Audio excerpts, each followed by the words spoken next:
Rediscover God's Word, verse by verse, chapter by chapter. This is Real Bible Study with teacher Tom Bradford. Welcome to Torah class. This fourth chapter of Zechariah is aimed at encouraging Zerubbabel, the civic leader of the returned Jews from Babylon, in his role as the Persian-appointed governor of Yehud. Now, the chapter before this one did essentially the same as concerned Joshua, the religious leader of the returned Jews, in his role as the Persian-appointed high priest of the revived Hebrew faith community and as the head of the Levitical priesthood. And then what we need to gather from these two chapters is that while it was the Persian king that appointed these two Judean leaders, these two men apparently had inward doubts about whether God approved of them as legitimate. And just as clearly, the Judean people, and here I'm using the terms Jewish and Judeans, is more or less synonymous, had doubts about it as well. And indeed, that divine validation and encouragement is the focus of chapter 3 for Joshua and chapter 4 for Zerubbabel. Now, since the primary mode of communicating these several prophecies that were being given to Zechariah was symbolism, then chapter 4 uses a menorah and two olive trees as its symbol. And as we discussed last week, because this is a vision, there is no intent for the symbolic elements to accurately represent something real that has or currently is in existence. That is, the description of the menorah is nothing like what we've seen before.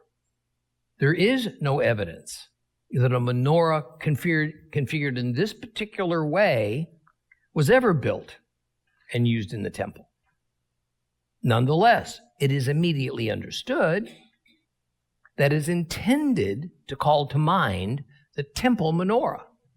There is nothing to indicate that the olive trees in the vision were anything other than ordinary looking, as one would expect. Even so, in chapter 4, verse 4, Zechariah says he can't discern the meaning of this symbol. And to which the interpreting angel of the vision more or less says, why not? Implying this ought to be a no-brainer for Zechariah.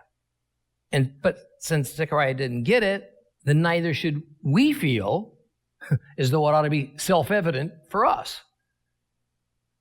Great Bible scholars over the centuries have had a field day trying to figure it out. So there are various interpretations of it. Now, we ended last time with the 10th verse of chapter 4. So let's reread a portion of Zechariah to lay the groundwork for today's lesson. Open your Bibles to Zechariah chapter 4. Zechariah chapter 4. And we're just going to read from verse 8 to the end of chapter 4. Zechariah chapter 4, starting at verse 8.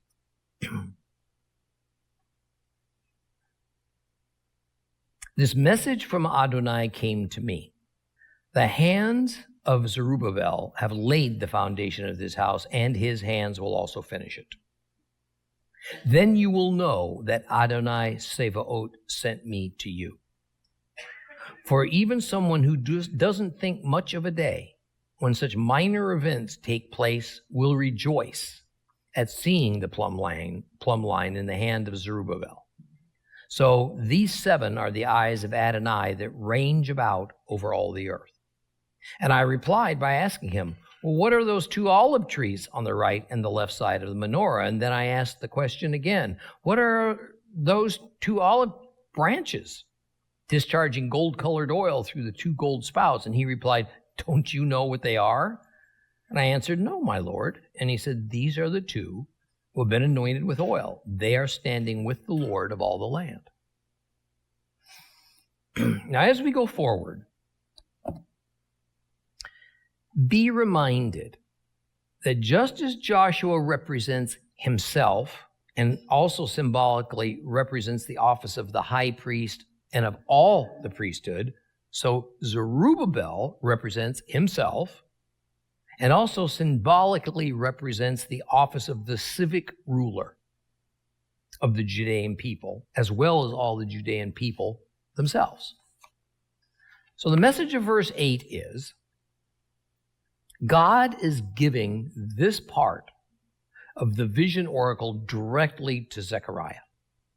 Verse 9 is a statement of Yehovah's divine validation of Zerubbabel as the God-approved leader to complete the temple rebuilding project. And that because of the way the ancients thought of temples, being associated not only to a god, but also to a king, then even though Zerubbabel was not a king, the Judeans ought to consider his function and position before God as king-like.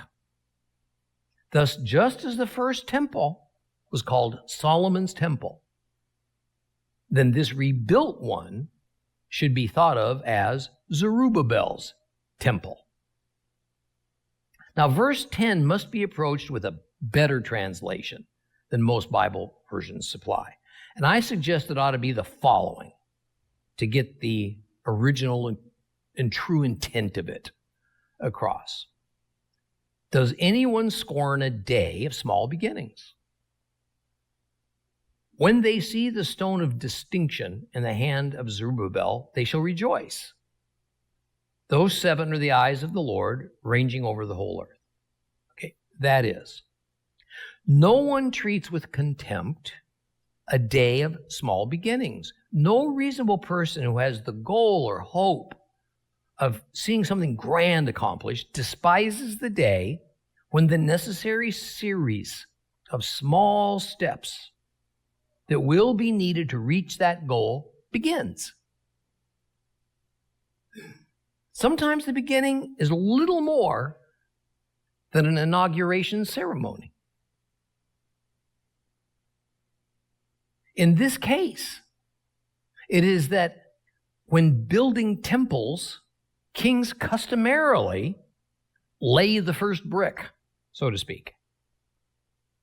So Zerubbabel is depicted as holding a plumb bob in his hand as the ceremonial beginning of the building process. The stone of distinction more literally reads, the 10 stone. Now, what this is talking about is this weighted object attached to the end of a string that allows a builder to align stones straight up and down, not leaning one way or the other. And this weighted object is made of tin.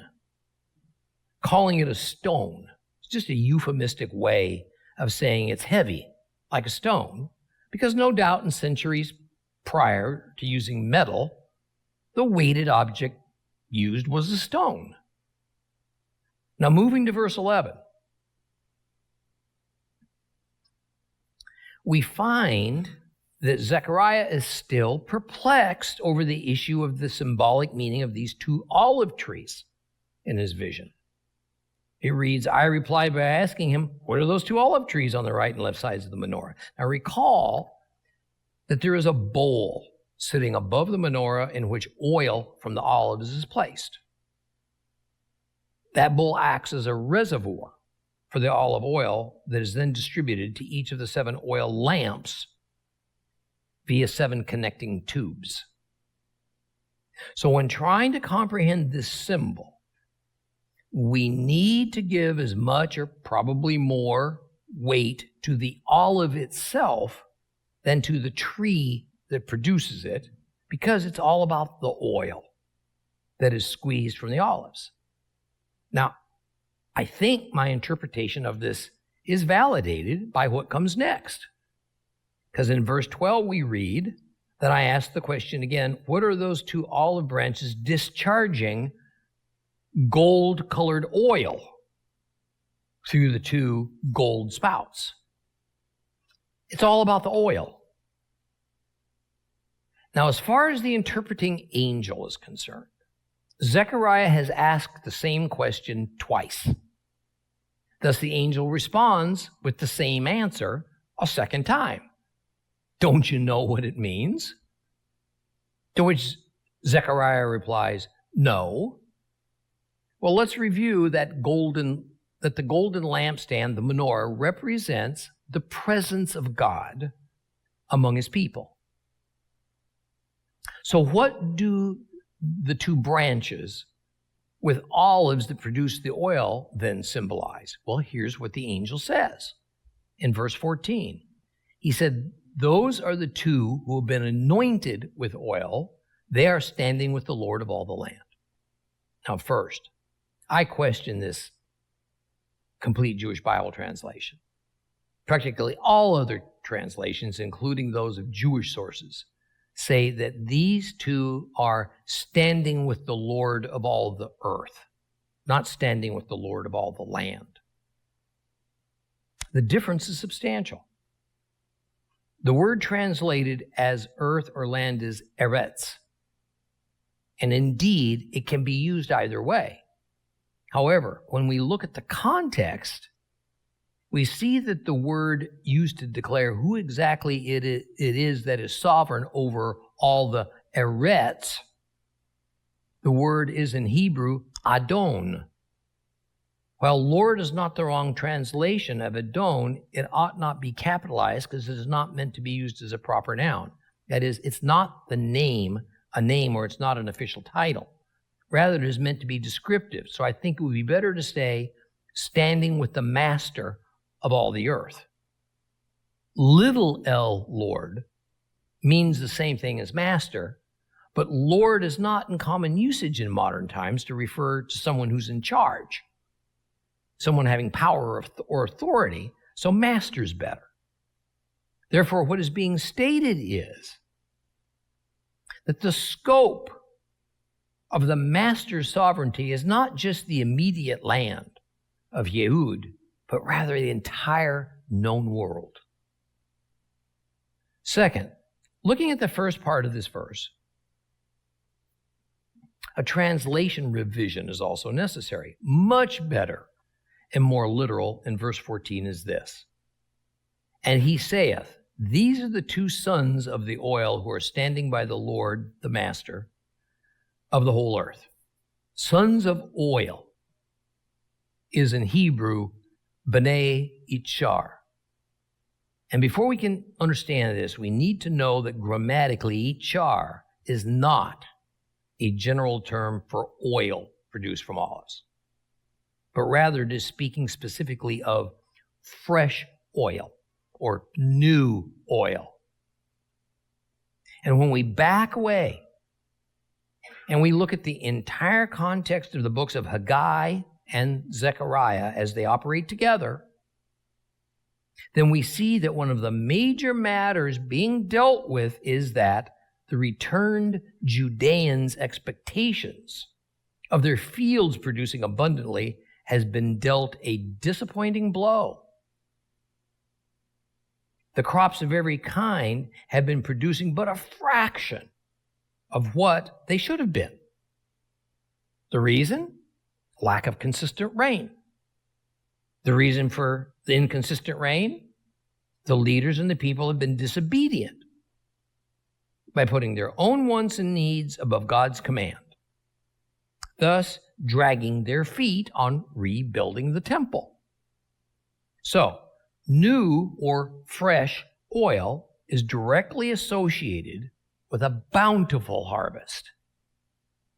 In our context, it is symbolic that divine favor has returned to the land and the Judean people, because the temple rebuilding project has begun again in determined urgency.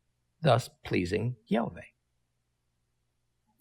Bottom line, sons of oil is not to be taken literally, rather it is yet another expression. It more indicates something fruitful, abundant. Actually, in this passage, it carries a dual meaning, as so many Hebrew expressions do. One meaning concerns bounty and fertility, in this case, a newly returned bounty and fertility of the land. And the other meaning is that this concerns two persons or individuals.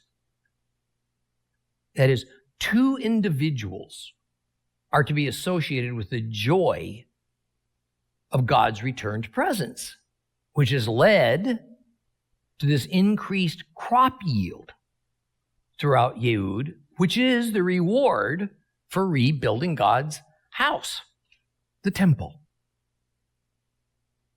Can we identify these two individuals? Certainly. It's the two that have been the subject of chapters 3 and 4, Joshua and Zerubbabel. They are the two olive trees. Now, I want to remind you of something that I will repeat again a few times as we continue in Zechariah.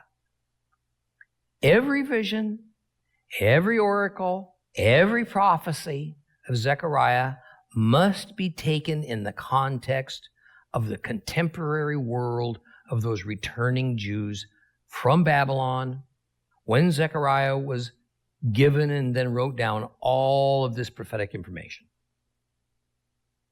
A modern Bible student, no matter where on this planet this student might reside, is greatly challenged by this, because attempting to understand these symbols that only have meaning in the context of Zerubbabel's time and circumstances, that requires much study of those ancient times. One cannot merely read the words and then somehow know what the intent is. Unfortunately, especially in the Gentile Christian world, in lieu of doing the needed research, the tendency is to correlate these biblical words and symbols to modern examples of our day. The results are interpretations that can be far off the mark. Here is yet another example of this phenomenon from one of the greatest Bible academic teams of the past 3 centuries. Keel and DeLeach say this about this passage.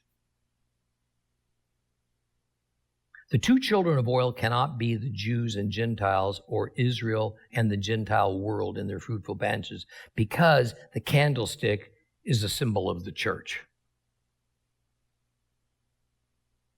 See, applied through the filter of centuries of Constantinian Christian doctrines, and through attempting to correlate ancient symbols to more modern things, rather than understanding them with their own ancient time and culture, then meaning truly becomes distorted, if not lost altogether. And as a result, a fissure is opened from the underlying foundation of anti-Semitism of the Constantinian church.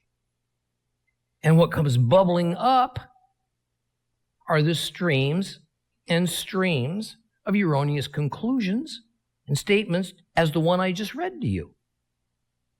Well, let's move on to Zechariah chapter 5. Open your Bibles to Zechariah chapter 5. Go read it all.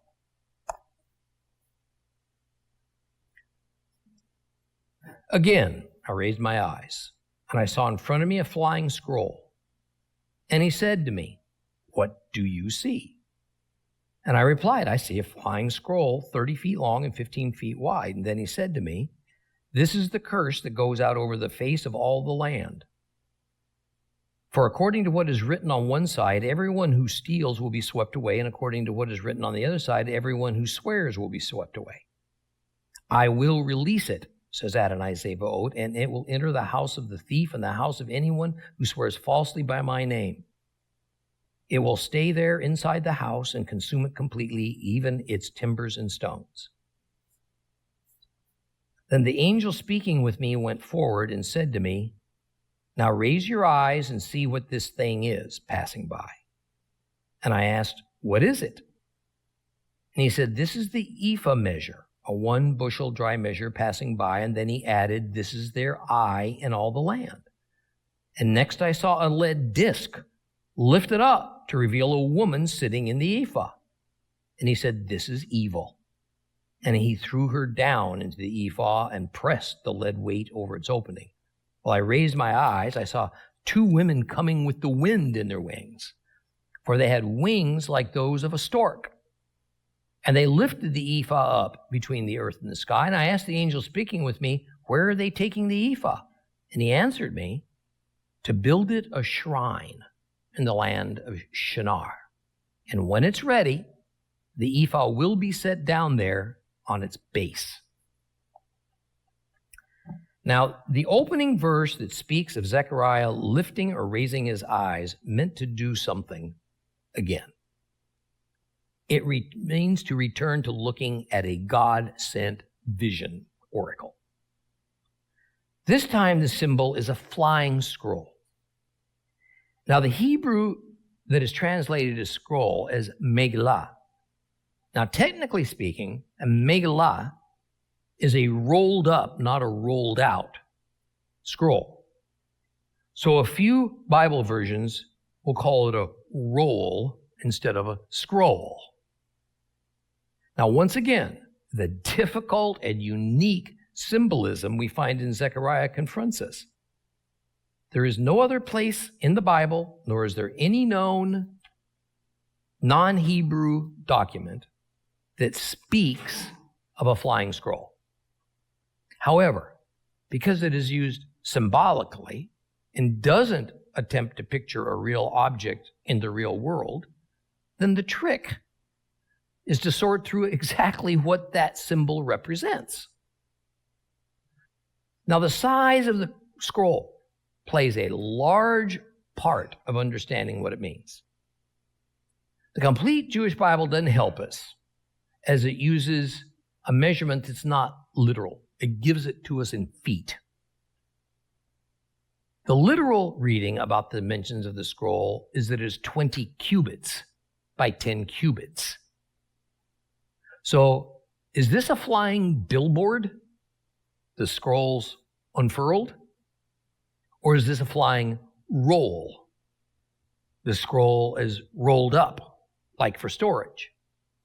There are thoughts in both directions, but despite the conjectures, it seems to me that a vision of a rolled up scroll that speaks of its rectangular dimensions of 20 by 10 cubits makes little sense.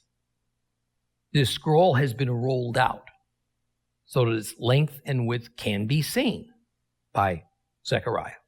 Now, equally important to the dimensions of it is that it's flying in the air. Now, the whole point of this is movement.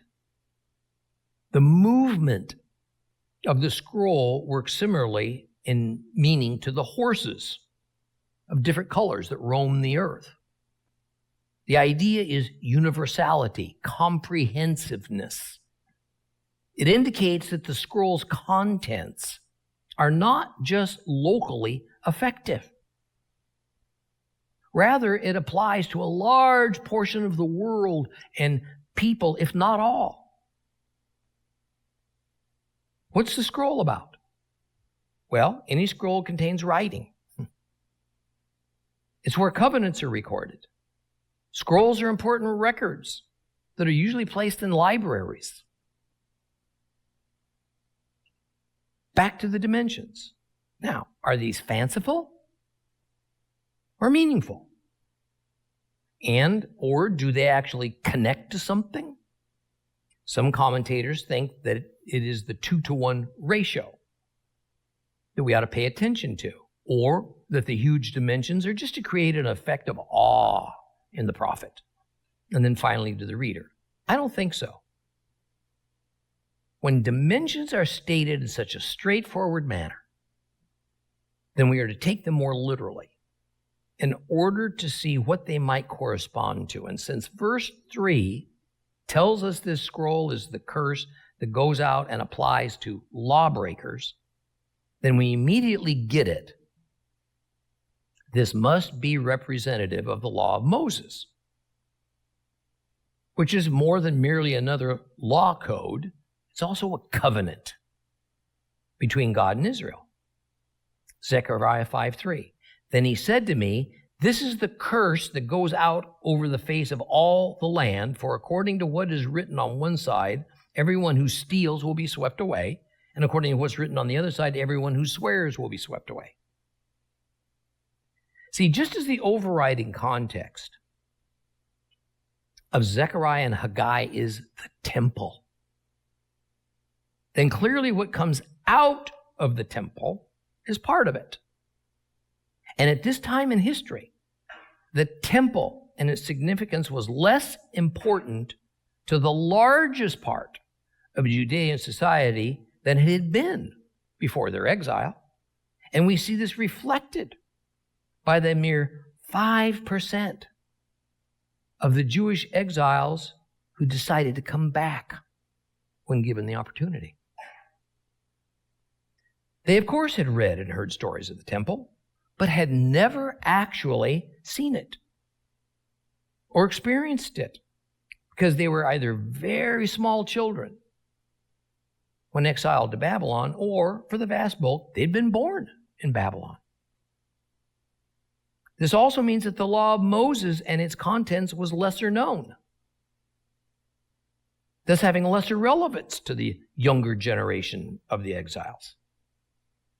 And because the temple no longer existed, then the priesthood essentially no longer existed in any meaningful way. According to the Torah, the priests were only granted the temple and its grounds to do their service upon. They also had been granted a string of cities of refuge to operate, but this seems to have faded away over the centuries. Once in Babylon, then, priests served no functional purpose. Thus, the law of Moses, all that it prescribed, took a back seat in the minds of the people. In its place arose some ad hoc houses of meeting and prayer, led mostly by concerned laymen. Historically, it had never been the job of anyone other than the priests to teach the law of Moses to the people and then to enforce it. Thus, what came from these home fellowship meetings up in Babylon was a mixed bag of those laymen's understanding of the law, along with some traditions and customs they created relative to their current circumstances.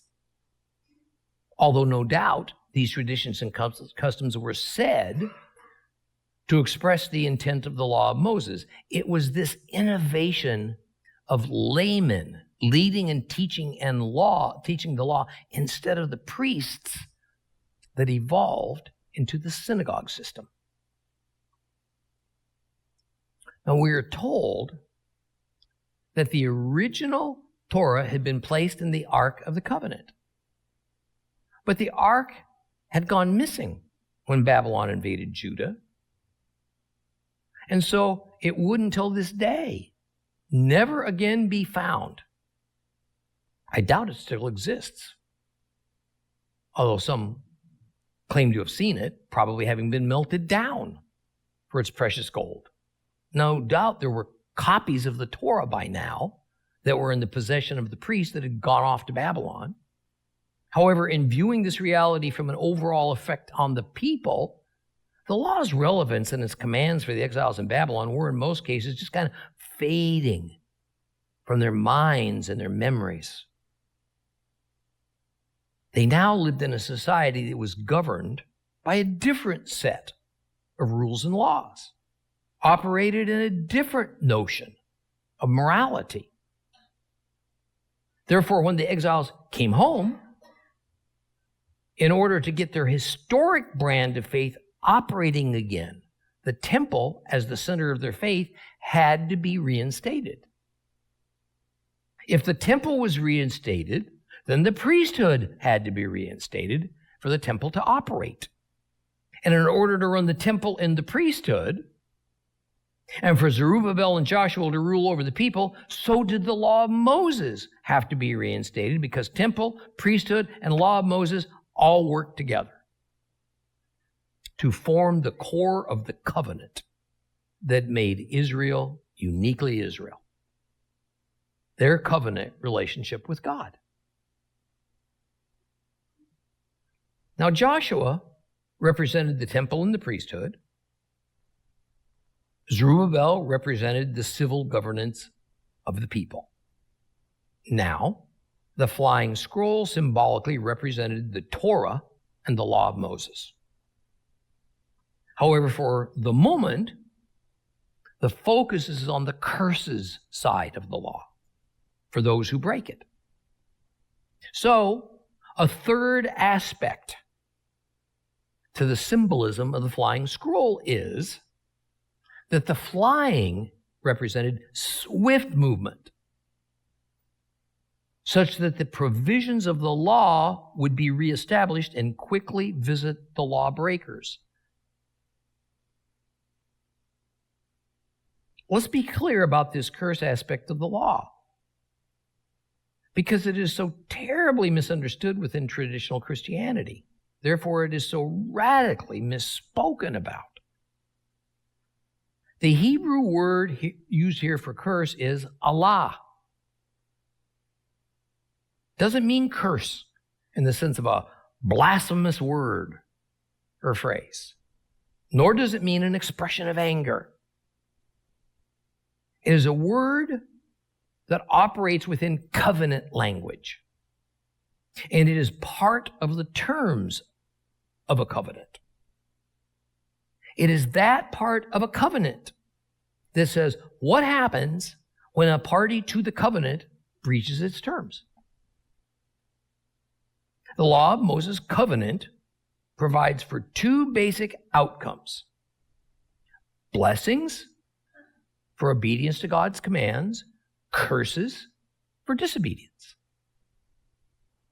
Curse is more properly seen as a penalty equivalent to a sentence handed down by a court of law for a violation. That is, if one obeyed the law of Moses, they could expect God's shalom and fruitfulness in their lives.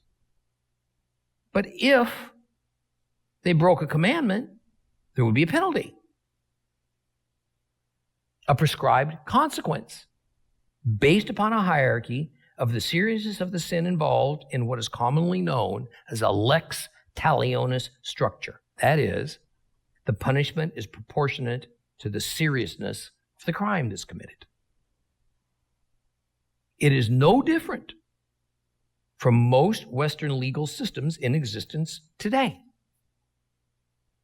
No one has to worry about being punished if they obey the laws of society.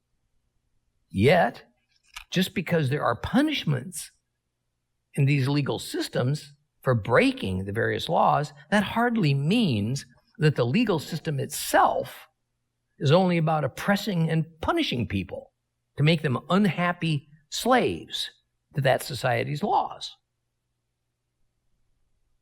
Constantinian Christianity, however, has twisted the meaning of curse for its own purposes, saying that the term the curse or the curse of the law, as found in the Bible, means the law of Moses is no more nor less than a system of oppression upon people, making the law of Moses itself nothing but a needless heavy burden upon the people to appease a God who can never be fully appeased.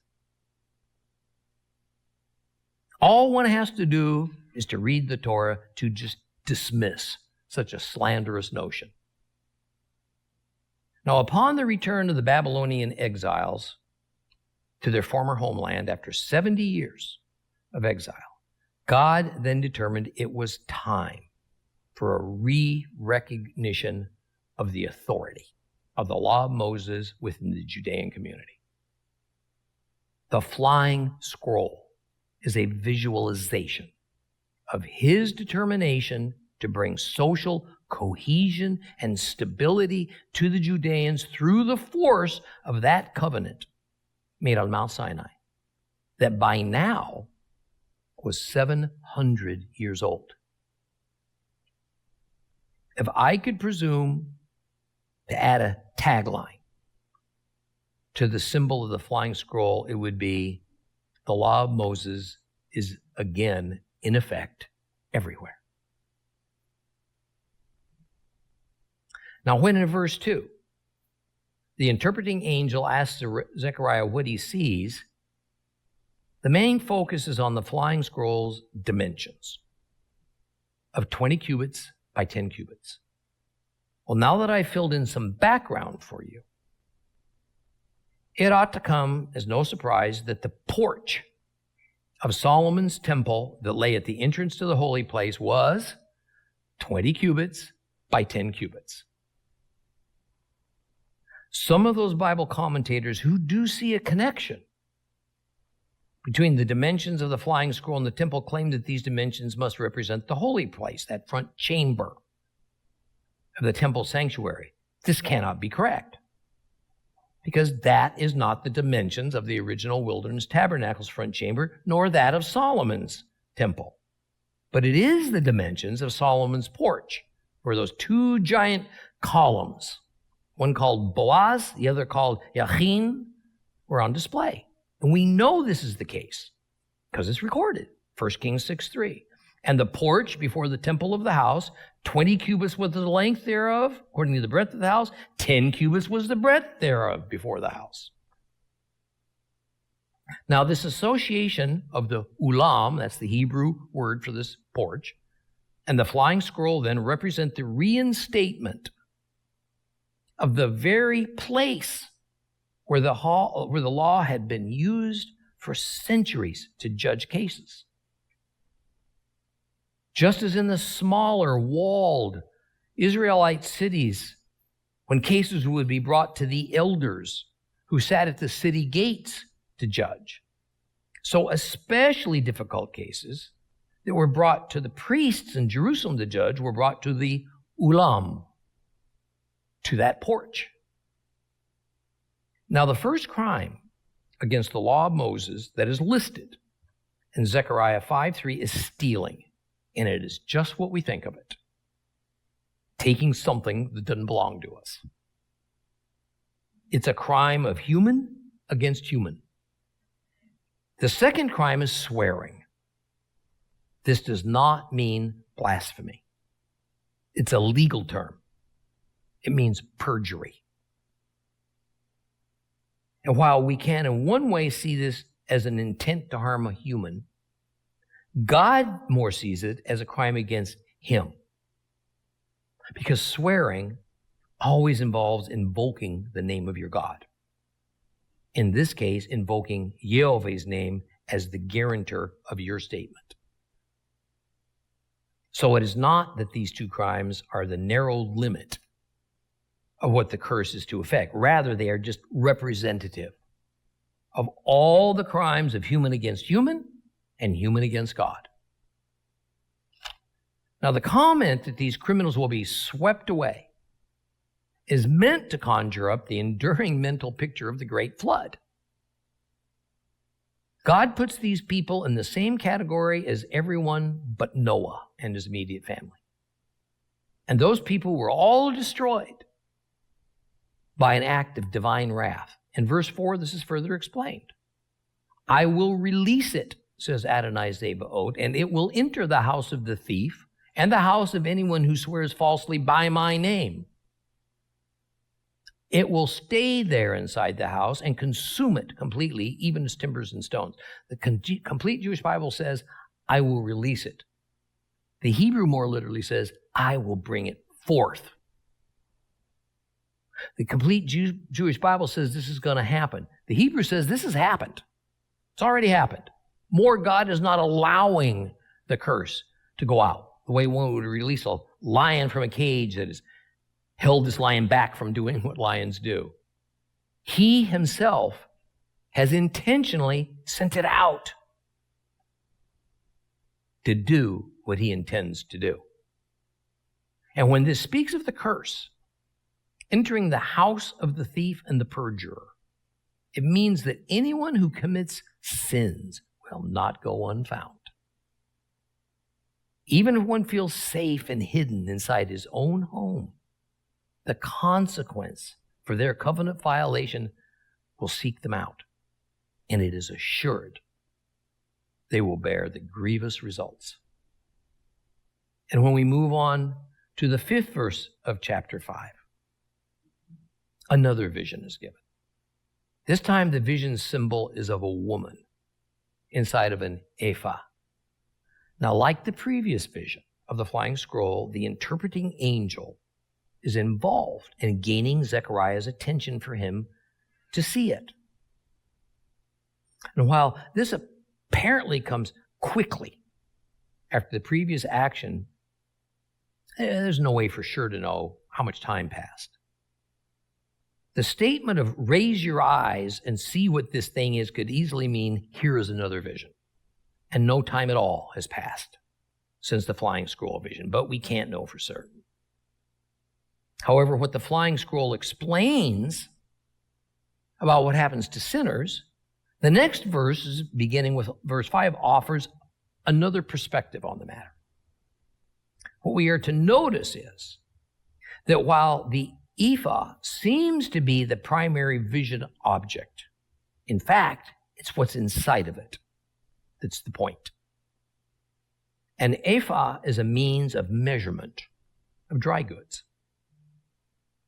It doubles as the meaning of the container that the dry goods are in. So saying ephah is like saying bushel. We can easily equate bushel and bushel basket as essentially being the same things. Now, to help us visualize it, an ephah was slightly more or a bit less than the size of a bushel. No one knows for sure. What might not be so apparent is that an ephah was the largest unit of dry goods measurement of volume, not weight, in use in biblical times. When we read of the omer, as in counting the omer, meaning counting the days between the Passover and Shavuot biblical feasts, that is said to be the equivalent of 10 ephahs. But omers were simply ritual-oriented, used only in ritual language. And there was no such thing as an actual omer-sized container, nor was the omer used as a standard measure of dry goods in commerce. Everything was ephah-based. Zechariah 5:6, and I asked, what is it? And he said, this is the ephah measure passing by. And he added, this is the eye, this is their eye in all the land.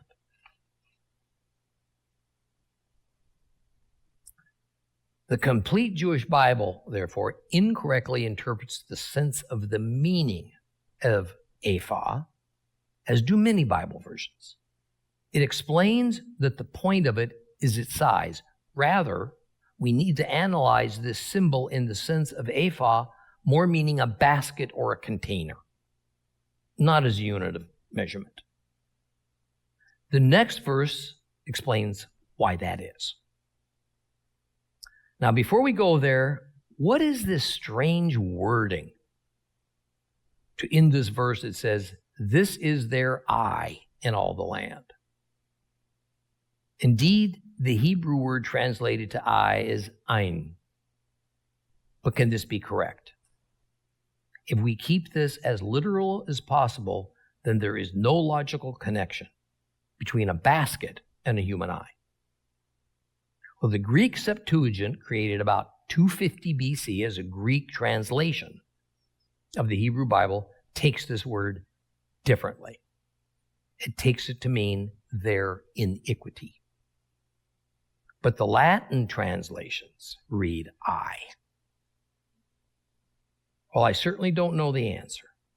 My suspicion is that the word eye also at one time had a secondary meaning as appearance.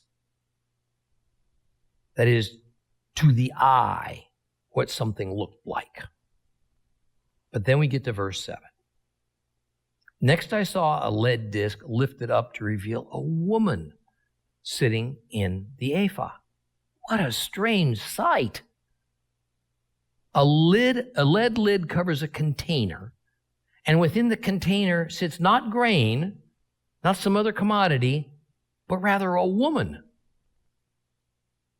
This is strong evidence that the size of the basket has no meaning, because an ephah is only about 1 cubic foot.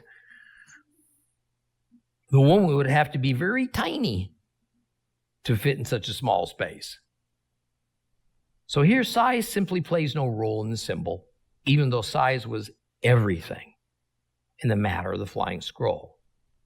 There is a woman in a container with a lead lid on top of it.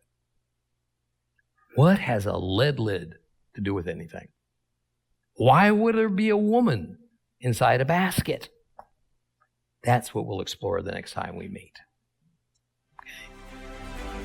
For more teachings of real Bible study and to rediscover God's Word with Tom Bradford, visit Torah Class today on the web, streaming TV, or download the Torah Class mobile app.